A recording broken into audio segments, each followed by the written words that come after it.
जय जगन्नाथ। आज झील कहला मम्मी मो आलू रे आज किसी गोटे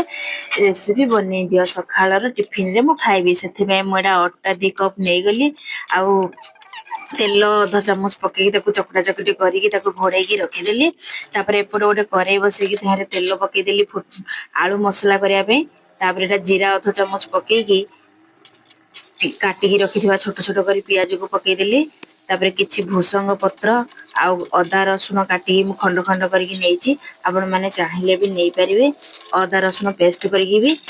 एटा गाजर काटिकी रखीदी आ बीट किछि देदेछि काटिकी आपण चाहिए विभिन्न प्रकार पनीपरिया भी पकई पारे आ जो मानक आलू पसंद ना से माने पनीर रे भी एमिति करके बनै पारे।